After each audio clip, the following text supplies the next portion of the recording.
I've always been a logical and curious kind of person. I mean, that's just my personality. I remember when I was little, my parents gave me an electric train for Christmas. And then a couple hours later, my dad finds me in the garage, and I'm throwing the locomotive against the cement floor, trying to break it open. He said, "What are you doing?" And I said, "Well, I'm just trying to figure out how it works." I mean, my parents, because of all the why questions I would ask, finally went out and said, "Here," and they bought me an encyclopedia and said, "Look, the answers are in there. Go look for them. Go find them yourself." I mean, that's just the way I was. And so I guess it's natural that I would become a journalist, because journalists are looking for facts, they're looking for evidence, they're looking for data, they're looking for something that they can publish in the paper and have confidence it is true. Lee Strobel earned a Master of Studies in Law degree from Yale Law School and is the former legal editor of the Chicago Tribune. He is the best-selling author of several books that explore the evidence for the Christian faith. I guess given my curiosity, it's not surprising that when I was in high school, science was my favorite topic, because there the teachers actually encouraged me to like cut open frogs and find out how things work, which I thought was great. When I was a teenager, I had this deep trust in science, and I think part of it was prompted by the fact that I grew up in post-Sputnik America, where Eisenhower encouraged all young people to delve into science so we could catch up with the Russians. So to me, science sort of represented the empirical, the hard facts, the things that could be proven experimentally, and that was sort of the way in which I looked at life. I thought people who had faith, people who believed in supernatural things like God, I saw that as a sign of weakness, because, you know, do you have any data to back that up?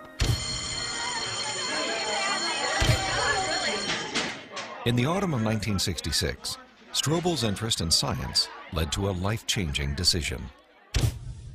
I can take you back to the exact spot where I was sitting. It was in the third floor, overlooking the asphalt parking lot. I was in the second row, the third chair from the front, when my biology teacher recounted in great detail this experiment that had been conducted in the early 1950s at the University of Chicago. This experiment that impressed Strobel so deeply was one of the most famous in the history of science. In 1953, Stanley Miller, a graduate chemistry student, tried to demonstrate how life first emerged on Earth. Miller attempted to reproduce the Earth's early atmosphere. He pumped hydrogen, methane, ammonia, and a small amount of water vapor into a maze of glassware. Then sparked the gases with electrical discharges to simulate lightning. After 5 days, he discovered what he had hoped for: a few simple amino acids, the basic building blocks of living organisms, had collected in the dark residue at the bottom of the glass. Many hailed Miller's experiment as proof that essential components of life could have formed in the oceans of the Earth billions of years ago. The philosophical implications of Miller's experiment were instantly obvious to me. And for me, it was a eureka moment, because I heard this and I thought, wait a minute. If you can show scientifically that life can emerge without any outside assistance, if life can emerge just from naturalistic circumstances, then God was out of a job. From there, the acceptance of Darwinian evolution, and full-blown atheism for that matter, was pretty easy. Because if living organisms could emerge by themselves out of this primordial soup without the assistance of any kind of a god or supernatural intervention, then they certainly could develop naturally over the eons into more and more complex creatures, just as Charles Darwin theorized in his book On the Origin of Species. As Strobel embraced Darwinism and its atheistic implications, he was surprised to discover that many Christians believed their faith was compatible with Darwinian evolution. There's no way you can harmonize neo-Darwinism with Christianity.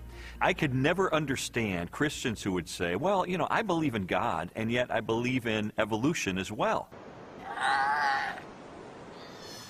You see, Darwin's ideas about the development of life led to his theory that modern science now generally defines as an undirected process, completely devoid of any purpose or plan. Now, how could God direct an undirected process? How could God have purpose and a plan behind a system that has no plan and no purpose. It just does not make sense. Didn't make sense to me in 1966, and it doesn't make sense to me now. In 1972, Lee Strobel married Leslie Herdler. 5 years later, Leslie, an agnostic, became a Christian. And I thought, this is divorce. This is going to be the end of our marriage. But all the negative things I expected to happen in her as a result of her newfound faith, they didn't happen. And instead, I saw positive changes in her values and her character and the way she related to me and the children. And I thought, wait a minute, she is attributing this to God. And I don't believe God exists. And so that was the main thing that prompted me to say, maybe I need to really investigate this and get to the bottom of this and determine, is there really any rational way I could ever believe that this kind of a God really exists and really causes this kind of transformation in a human being? And so I decided to use my legal training and journalism training, my scientific curiosity, to systematically investigate, is there any credibility to the Christian faith? Because science had played such an instrumental role in his turn to atheism, Strobel embarked on an investigation of major discoveries in biology, chemistry, cosmology, and physics. His study spanned more than 20 years and included interviews with scientists and scholars as he sought to determine for himself what these discoveries implied about the reality of a creator. Throughout his inquiry, one question remained constant. Does the evidence uncovered by contemporary science point us toward or away from the existence of God? Two-time Nobel Prize winner Linus Pauling once said that science should be the search for truth. And that's what I wanted to do. I didn't know where the evidence was ultimately going to take me, but I really did want to know the truth about God. And what I found shocked me, and it stunned me.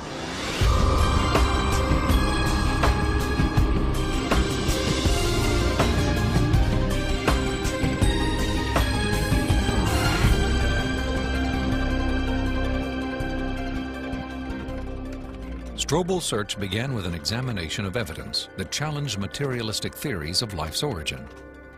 He discovered that this negative evidence contradicted the textbook explanations that had once convinced him the blind forces of evolution could account for the creation and diversity of life on Earth.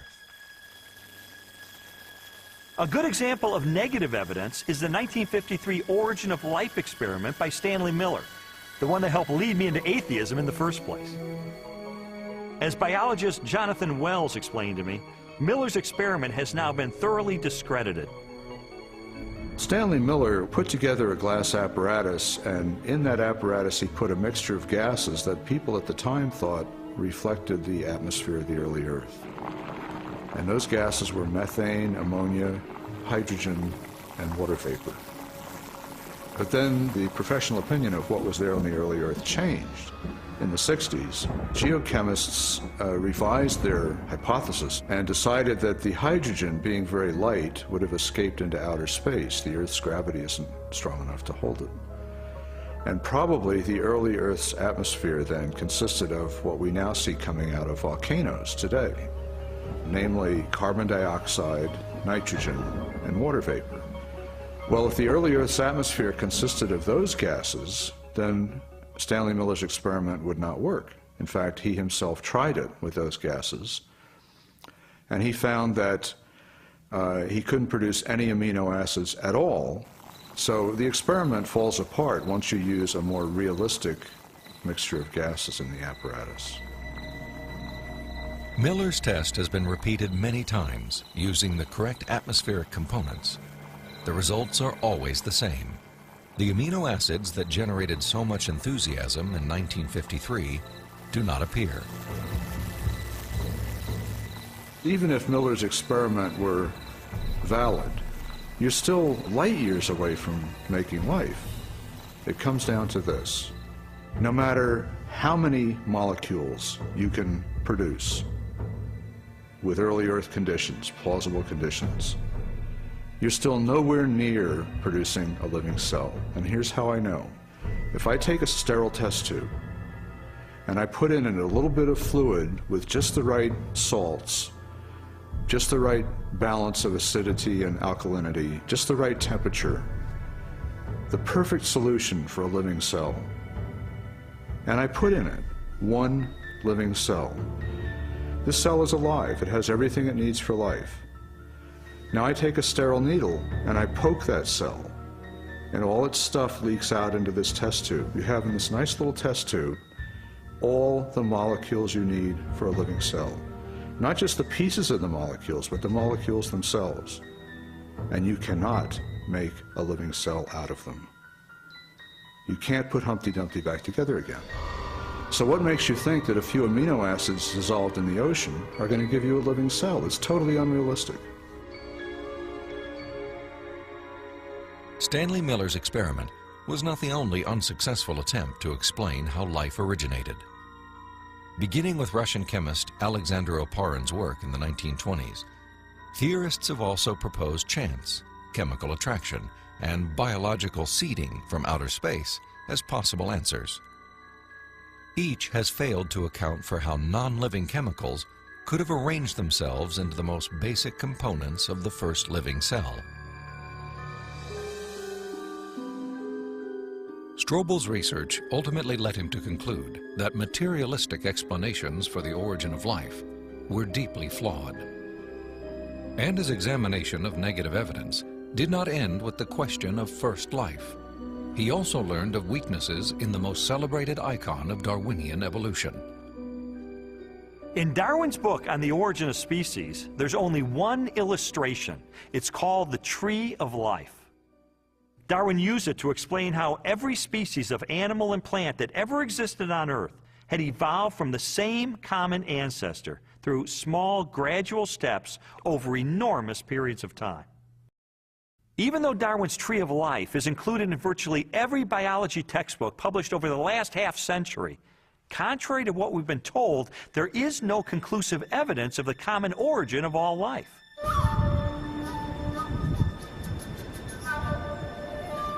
Perhaps the most damaging blow to Darwin's theory is the fossil record.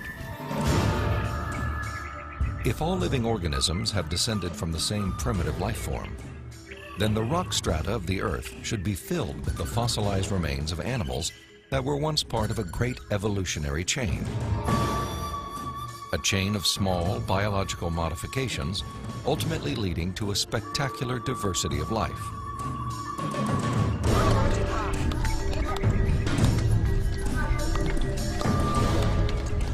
Yet, after 2 centuries of research, highlighted by excavations in southern China, the multitude of transitional experiments, or missing links, that should exist are conspicuous only by their absence. The most graphic example of this void in the fossil record is a geological era known as the Cambrian explosion. The branching tree pattern of Darwin's theory is actually not seen anywhere in the fossil record unless we impose it with our own minds. So the Cambrian explosion is the most dramatic refutation of the Tree of Life. The Cambrian explosion of life was a dramatic episode in geological history. Usually dated at about 530 million years ago, the exquisitely preserved Cambrian fossils reveal that the body plans for virtually every major animal phyla appeared, not gradually and slowly as Darwin had speculated, but instead with astonishing suddenness. If we imagine the whole history of life on Earth taking place in one 24-hour period, the current standard estimates for the origin of life put it at about 3.8 billion years ago, let's say 4 billion. So if we start the clock then, our 24-hour clock, 6 hours, nothing but these simple single-celled organisms appear, the same sort that we saw in the beginning. 12 hours, same thing. 18 hours, same thing. 3/4 of the day has passed, and all we have are these simple single-celled organisms. Then at about the 21st hour, in the space of about 2 minutes, boom, most of the major animal forms appear in the form that they currently have in the present. And many of them persist to the present, and we have them with us today. Less than 2 minutes out of a 24-hour period. That's how sudden the Cambrian explosion was. In a geological instant, the animal kingdom leaped from small, relatively simple organisms to extraordinary creatures with spinal cords, compound eyes, and articulated limbs. The record of this explosion of life looks nothing like Darwin's slowly branching tree. Darwin's theory is that there's a tree of life, where you have one organism diverging into many other organisms and big differences appearing at the top. What we really see is from here up. This does not exist in the fossil record. If I were using a botanical illustration, it would be a lawn with separate blades of grass sprouting independently of each other. And those would be the phyla. Now, within each phylum, there is subsequent diversification. But even there, I don't see the branches connecting that would make them a tree of life. As scientists, it's not our job to force the evidence into a theory that just doesn't fit it. And so I have absolutely no desire or reason to uphold Darwin's theory at this point. I think what we're seeing today is a series of scientific discoveries that are opening the eyes of more and more scientists to say, wait a minute, I can no longer believe that pure naturalistic processes can account for the origin and diversity of life. There must be something else here. The challenges to Darwinian theory have led more than 600 scientists with PhDs from major universities throughout the world to sign a document titled A Scientific Dissent from Darwinism.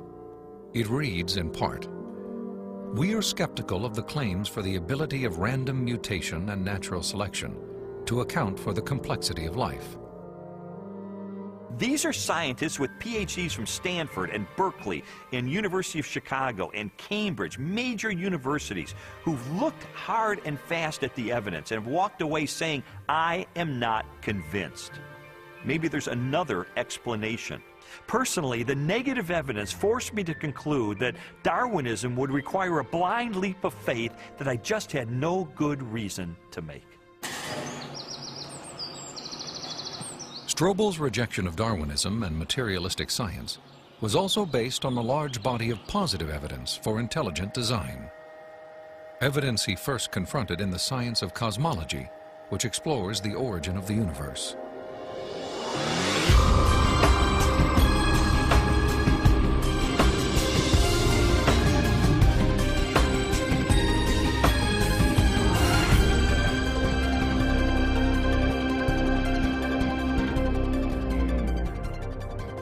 How did the universe begin?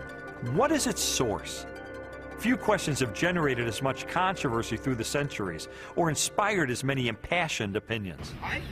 I interviewed William Lane Craig, a philosopher who has devoted much of his career to the study of cosmology and the question of origins. From ancient Greek materialism at the time of Plato and Aristotle up through 19th century idealism, the prevailing view was that the universe is eternal, that the universe never began to exist, that the universe as a whole is, as it were, a static, timeless entity. This belief in an eternal, unchanging universe, for centuries a pillar of Western cosmology, was unexpectedly challenged in 1915 by Albert Einstein's general theory of relativity. Einstein's equations implied a startling possibility.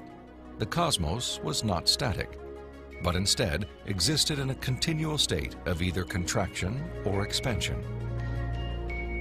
Einstein did not like the idea that the universe was dynamic at all. In fact, like almost all scientists at the time, in the early 20th century, he assumed the universe was static and eternal. What's interesting and ironic is that he thought he had made some kind of mistake in his equations for the general theory of relativity. But a few years after he developed the theory, a Belgian astronomer named Lemaitre developed a model based upon his equations, which again predicted that the universe was in a continual state of expansion. In 1929, theoretical predictions were confirmed with empirical data. At the Mount Wilson Observatory overlooking Los Angeles, astronomer Edwin Hubble studied light from distant galaxies. Hubble determined that galaxies beyond our Milky Way were moving away from us at a speed proportional to their distance from the Earth. The more distant the galaxy, the faster it is receding. Hubble's landmark discovery led most astronomers and physicists, including Albert Einstein, to a similar conclusion. If the universe is continually expanding, then at earlier points in its history, it must have been smaller and denser.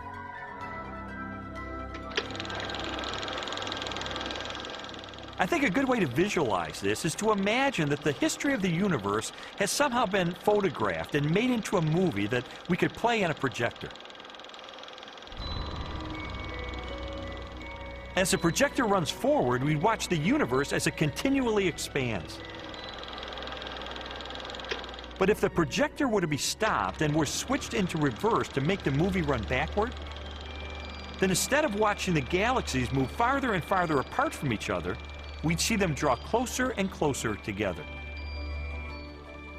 As you trace this expansion back in time, the universe grows denser and denser and denser until finally the entire known universe is contracted down to a state of infinite density, which marked the beginning of the universe.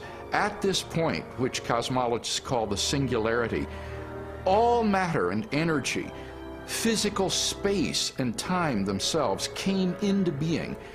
This literally represents the origin of the universe from nothing.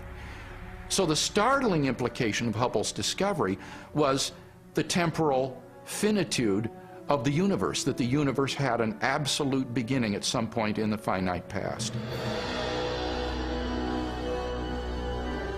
During the second half of the 20th century, other discoveries also pointed to a universe with a beginning. These images of the cosmic microwave background radiation document what most scientists now believe is the remnant heat generated during the universe's early history. Background radiation is found throughout the cosmos and indicates its expansion from a sudden, perhaps violent moment in time. This evidence for a finite universe has reaffirmed the conclusion of an ancient philosophical deduction. It is called the Kalam cosmological argument. The Kalam argument is deceptively simple in its formulation. It consists of basically three steps. Premise one is that whatever begins to exist has a cause. Something cannot come into being uncaused out of absolutely nothing. Premise two is that the universe began to exist. And the remarkable development that has occurred is that for the first time, we now have solid scientific evidence for the truth of that second premise, that the universe began to exist. And from those two premises, it follows logically, therefore, the universe has a cause of its existence. Whatever begins to exist has a cause. The universe began to exist, therefore the universe has a cause of its existence. And that points to a reality beyond the universe, a transcendent reality beyond space and time, and therefore non-physical and immaterial, which created the universe out of nothing and brought it into being. The implications of a finite universe, coupled with other discoveries of modern cosmology, have led many scientists to unmistakably theological conclusions.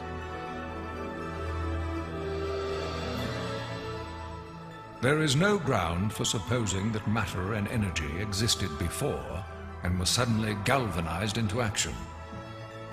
It is simpler to postulate creation ex nihilo, divine will constituting nature from nothingness. The chain of events leading to man commenced suddenly and sharply, at a definite moment in time, in a flash of energy and light. We can't understand the universe in any clear way without the supernatural. Supernatural creation of the universe in a flash of energy and light. You know, it sounds an awful lot like the first chapter of Genesis to me.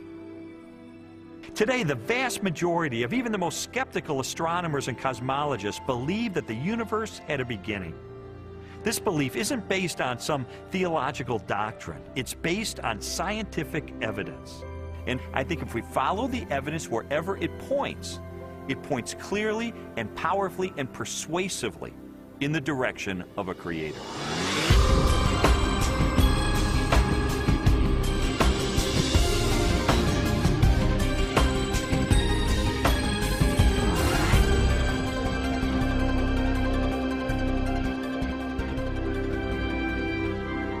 Since the beginning of time, all the matter in the universe has been governed by precisely balanced laws and constants. During an interview with Robin Collins, a philosopher with degrees in mathematics and physics, Strobel learned how these laws offer compelling evidence for a creator and conspire to make the universe habitable for life. The laws of physics are balanced on a razor's edge for life to occur.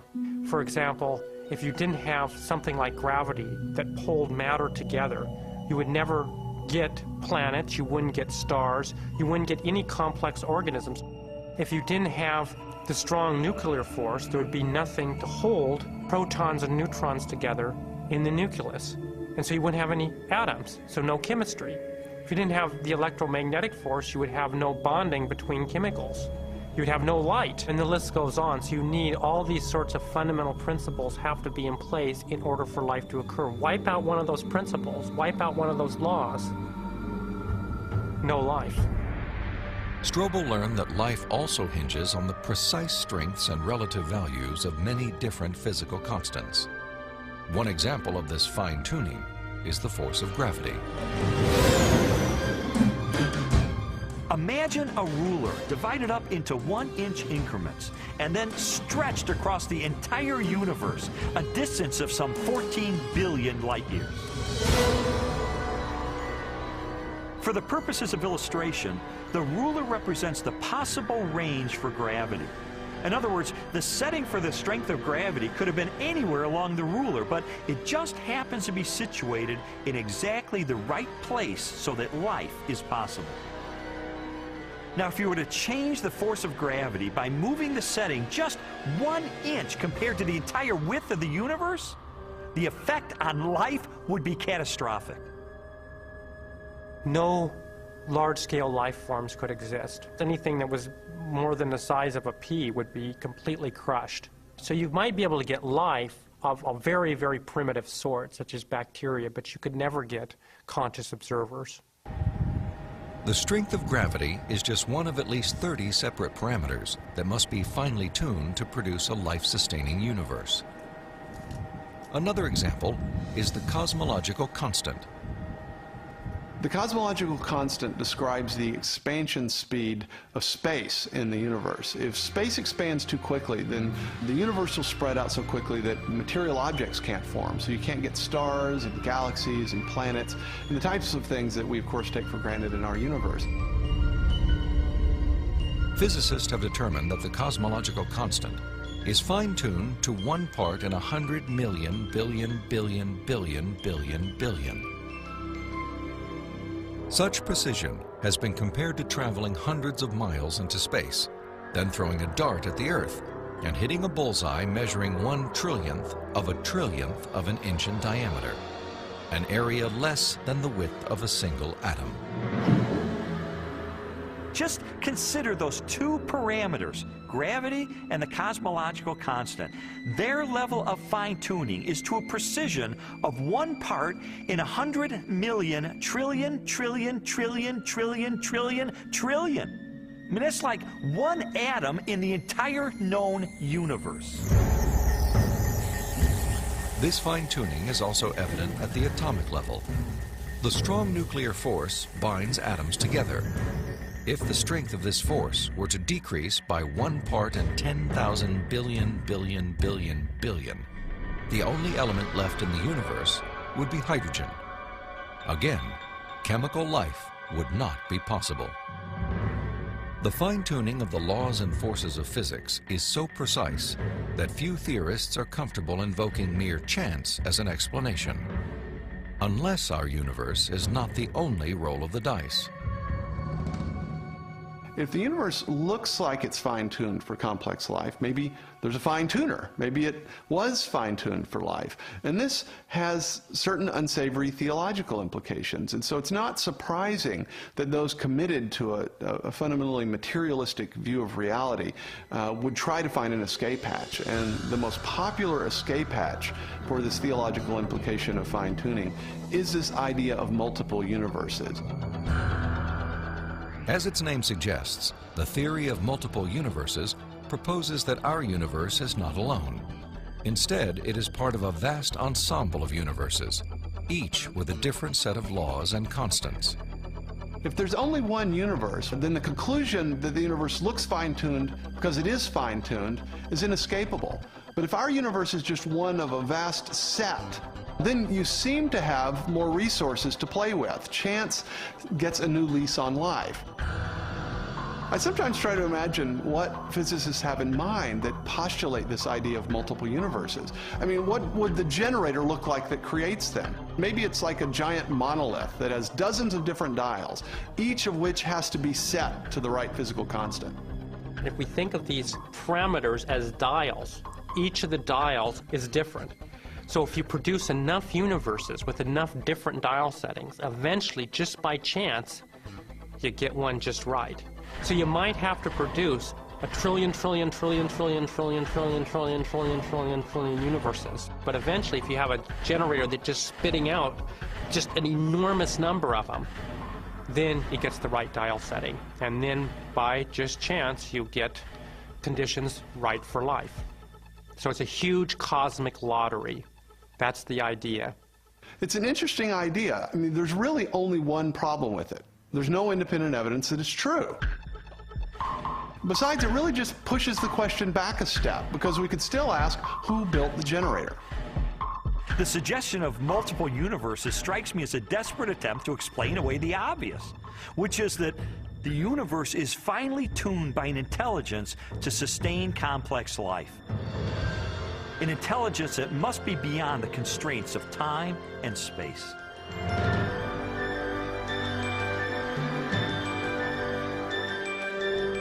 Strobel's journey through a universe finely tuned for life inevitably led him home, to the blue jewel of our solar system, the planet Earth. There he encountered another array of critically balanced conditions essential to human existence. When I was an atheist, I saw planet Earth as being one of probably billions of planets just like it all over the universe. I saw our sun as being an average, undistinguished type of a sun. I figured as I looked up at the stars at night that there must be millions and millions of advanced civilizations out there. I just thought there was an ordinariness to our situation. This line of reasoning was totally consistent with my atheistic worldview. But what I learned later is it is not consistent with what science is revealing about the Earth. Strobel's investigation caused him to consider the many conditions necessary for a life-sustaining planet. In the process, he was introduced to the science of astrobiology and astronomer Guillermo Gonzalez. I'm an astrobiologist, and what motivates me is just to examine the conditions necessary for life and look elsewhere in the universe and see if those conditions are met anywhere else. And the answer could be yes, and the answer could be no, and either answer is interesting.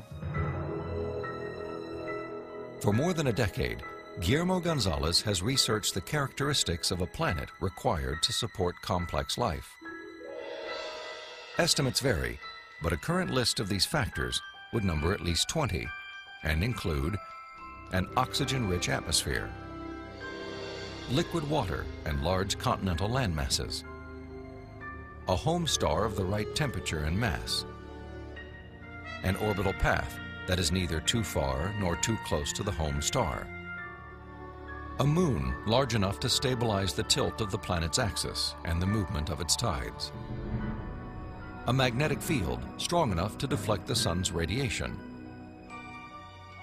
and a position in the relatively narrow habitable region of a spiral galaxy. All these factors have to be met at one place and time in the galaxy if you're going to have a planet as habitable as the Earth, which you need for complex and even technological life. Theorists have attempted to calculate the odds of all the necessary factors for life appearing at the same time on the same planet.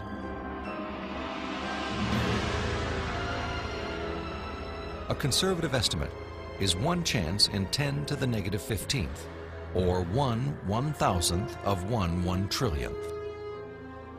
On those terms, even when compared to the billions of suns and possible planets in our Milky Way galaxy, the probability of even a single habitable world appears unlikely. There are many probabilistic resources in the galaxy, but on the other side of the coin are all these factors that you need. You have to get just right in order to have just one habitable planet like the Earth. And that leads me to conclude that yes, we're rare in the galaxy. Gonzalez's study of the Earth's habitability led him and colleague Jay Richards to expand the scope of their research. They began to examine how a life-sustaining planet like Earth may also give its human inhabitants access to the mysteries of the universe. I don't think there has ever been a time in the history of the human race in which at least some people haven't contemplated these questions. We ask, why can we see distant galaxies, millions of light years away in the universe? Why can we postulate what's going on inside atoms or inside black holes? Why are we able to discover things about the universe, to answer questions about its age? For most scientific discoveries that we're able to make, these sorts of things can't be explained in terms of the survival of the fittest of our distant ancestors. Not only our ability to do science, but the openness of the natural world to science just completely outstrips the sort of reductionist and Darwinian explanations that we're used to. In response to this evidence, Richards and Gonzalez have argued that our ability to make scientific discoveries is no fluke or accident. Instead, it points to an underlying purpose behind the universe. It is actually designed for discovery. Guillermo Gonzalez and I spent several years pursuing a hypothesis that those rare things that life needs in a planetary environment, those things that make a planet habitable, also set up the best set of conditions overall for scientific discovery. There are many examples of this correlation, including our planet's oxygen-rich atmosphere, both a critical requirement for our survival and a transparent window that allows us to explore the distant universe.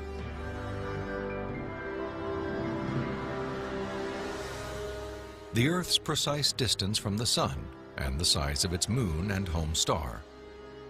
These factors not only control our planet's temperature, axial tilt, and the movement of its tides, they also ensure perfect solar eclipses, phenomena that have provided scientists with invaluable data about the composition of stars and the properties of light.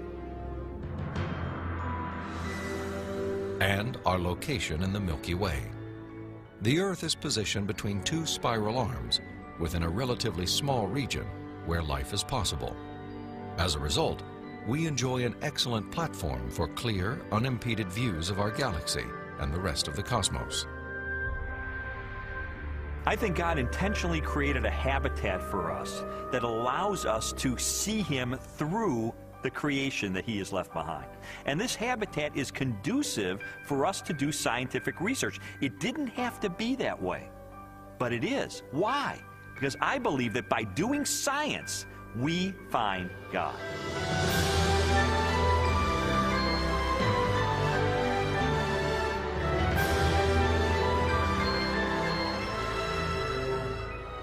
The final leg of Strobel's investigation transported him from the deepest reaches of the cosmos to the microscopic universe of the living cell and the science of biochemistry. There he encountered more challenges to Darwinian evolution and new evidence of design.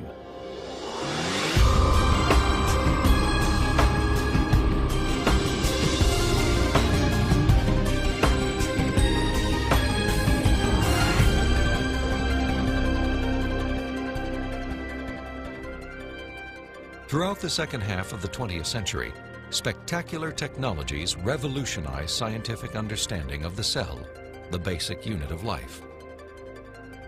During an interview with biochemist Michael Behe, Strobel learned how this new knowledge has shaken the foundations of Darwin's theory. In the 19th century, when Darwin was alive, scientists thought that the basis of life, the cell, was some simple glob of protoplasm, like a little piece of jello or something that was not hard to explain at all. But with the hard work of science in the 20th century, we've seen that the cell is far from simple. It's got very complicated molecular machines and things that are very resistant to Darwinian explanation. Michael Behe has devoted his career to the study of the design and operation of the cell. He has also written extensively on the biochemical challenge to evolution. Most people have no idea of how small and complex cells are. A typical cell from you or me, called a eukaryotic cell, is probably 1/10 of the size of the head of a pin. And yet, in that single cell, there are about 3 billion units of DNA, making out the chromosomes. And those 3 billion units make the molecular machines of the cell, literally machines that make the cell work. With computer animation, we can enter the cell. Here, the staggering complexity of its molecular machinery is clearly seen. It's like going into an automobile factory. The factory has a large number of machines. The parts have to fit together in very specific ways to do their jobs, and if things go wrong, the cell is in big trouble. And just one cell is enormously complex, but humans, you and I, are made from trillions of cells, and those trillions of cells have to fit together in the right way and do their own job. Darwinism was a lot more plausible when we were thinking about globs of protoplasm than it is when we're thinking about molecular machines. Each of these biochemical machines is a masterpiece of engineering and nanotechnology. They are essential to functions as vital and diverse as vision, photosynthesis, and the production of energy in the cell. Michael Behe has studied several of these machines, including the flagellum, a remarkable rotary motor. I remember the first time I looked in a biochemistry textbook and I saw a drawing of something called a bacterial flagellum with all of its parts in all of its glory. It had a propeller and the hook region and the drive shaft and the motor. And I looked at that and I said, that's an outboard motor. That's designed, you know, that's no chance assemblage of parts. Behe's reaction was not surprising, especially when the bacterial flagellar motor is animated and magnified more than 50,000 times to display the details of its construction and operation. Howard Berg at Harvard has labeled it the most efficient machine in the universe. These machines, some of them are running at 100,000 RPMs and are hardwired into a signal transduction or sensory mechanism so that it's getting feedback from the environment.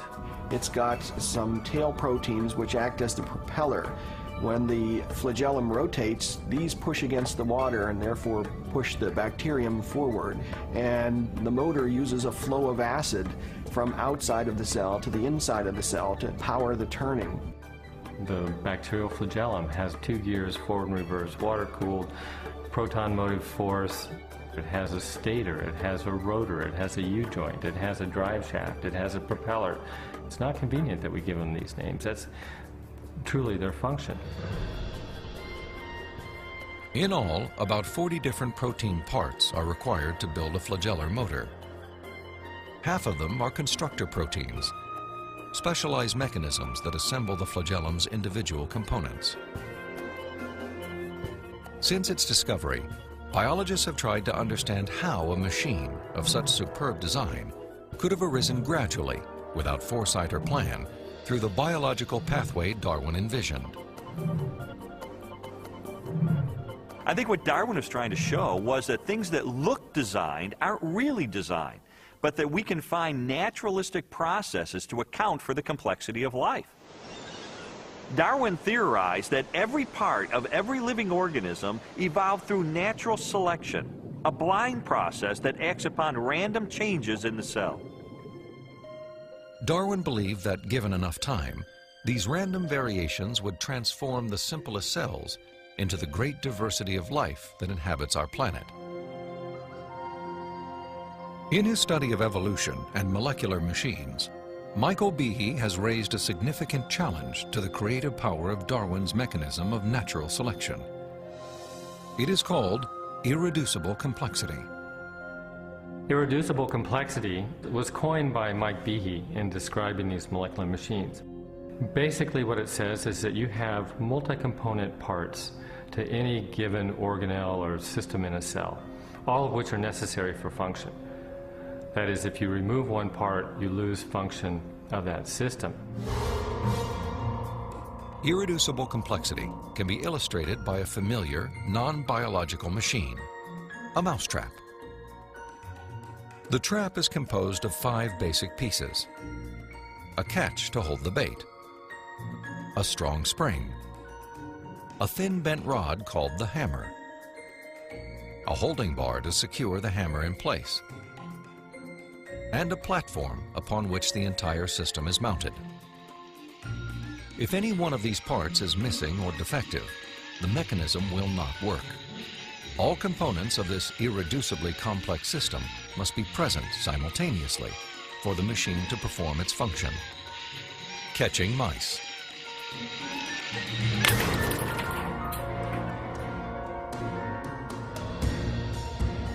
The concept of irreducible complexity also applies to biological machines, including the bacterial flagellum.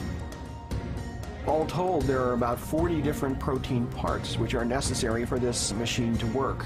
And if any of those parts are missing, then either you get a flagellum that doesn't work because it's missing the hook or it's missing the drive shaft or whatever, or it doesn't even get built within the cell.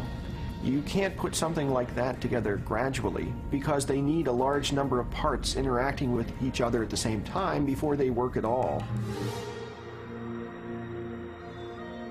Without the tools to observe the machinery of the cell, and long before the idea of irreducible complexity, Charles Darwin offered a way to test his own theory.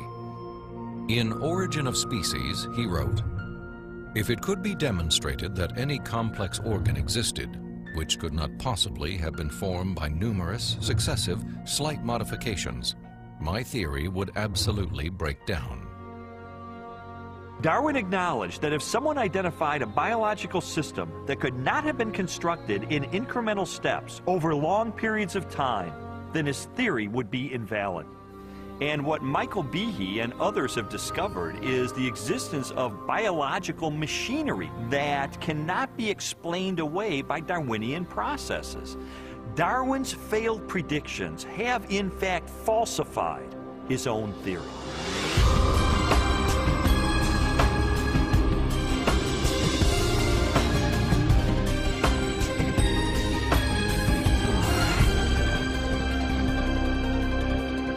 The existence of complex biological machines raises an obvious question.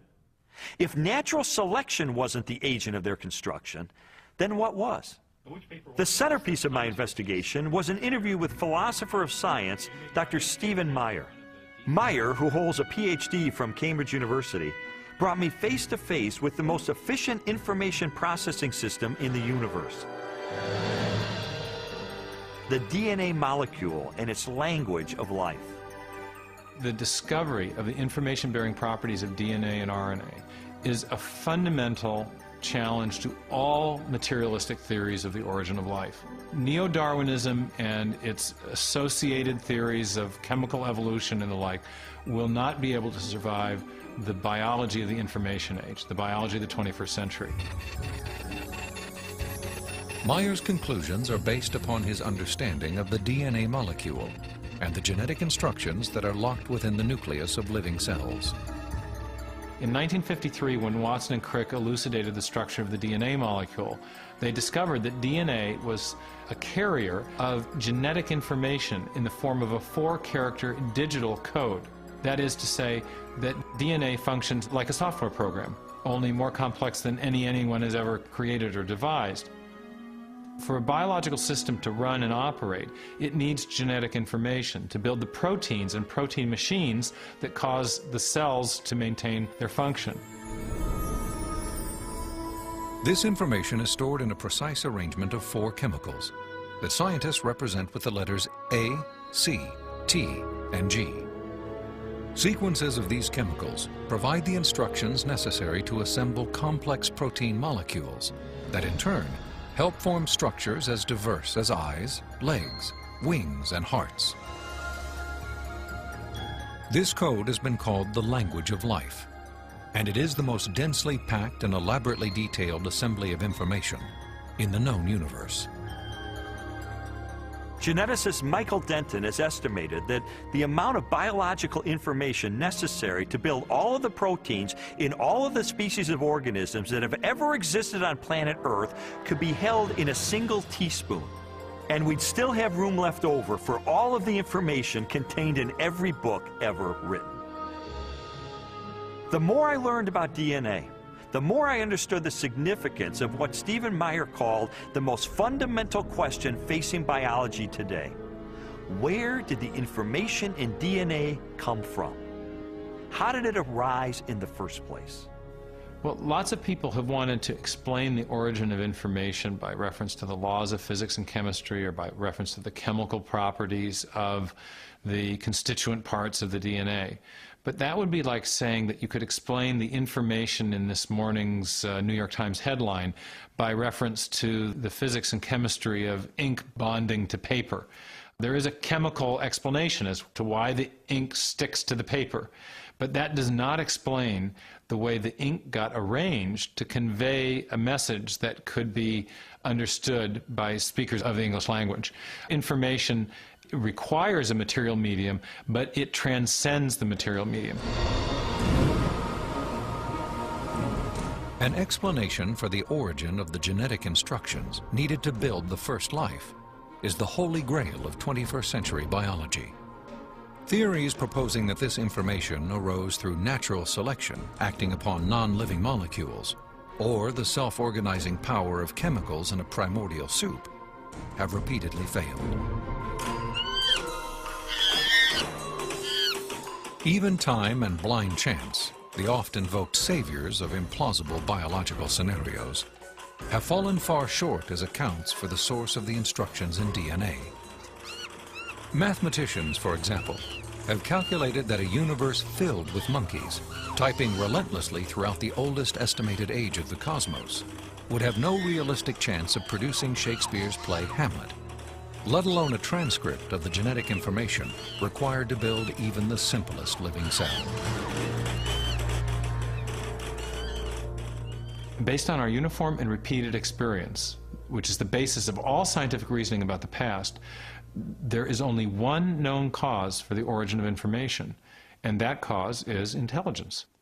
Whether we're looking at a hieroglyphic inscription, a section of text in a book, or a computer software, if you have information and you trace it back to its source, invariably you come to an intelligence.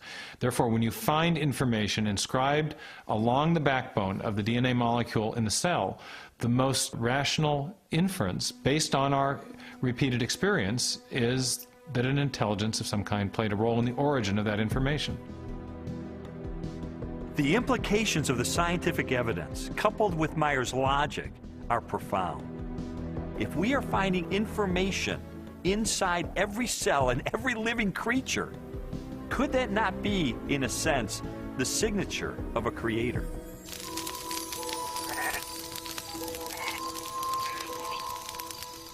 "30 centuries before science unlocked the mysteries of genetic information, or a telescope probed billions of light years into space, the Hebrew shepherd and poet David wrote eloquently of a creator who revealed his existence and power through all that he had made. The heavens declare the glory of God. The skies proclaim the work of his hands. Day after day they pour forth speech. Night after night they proclaim knowledge. Their voice goes out into all the earth, their words to the end of the world." God himself is invisible. He is a spirit. And yet, one of the purposes he has for us is to find him so we can know him. And he's left behind a series of clues. And sometimes we just have to kind of take our blinders off and get beyond our presuppositions and say, wait a minute, I am going to pursue the evidence of science wherever it points. And if it takes me to a very uncomfortable conclusion that there is a creator, then if the evidence points in that direction, that's the way I'm going to go. According to a lot of the mainstream media, the theory of intelligent design is a faith-based idea. And in saying that, they want to dismiss it as something that has no basis in science. But the media has confused a fundamental issue. They're confusing the evidence for the theory with the implications of the theory. The theory of intelligent design may well have implications that are supportive of theistic belief, but the theory is not based on theistic belief. It's based on the discovery of digital code in cells, miniature machines in cells, the fine-tuning of the laws of physics and chemistry, and standard ways of scientific reasoning about the remote past in the history of life. 40 years ago, a lecturer in a high school biology class convinced an inquisitive 14-year-old freshman that there was no God. Ironically, years later, it was an open-minded investigation of scientific evidence that led Lee Strobel to belief in a creator. One of the most interesting things I've learned as I've gone on this journey of scientific discovery has been that you don't have to commit intellectual suicide to come to the conclusion that there is an intelligent designer.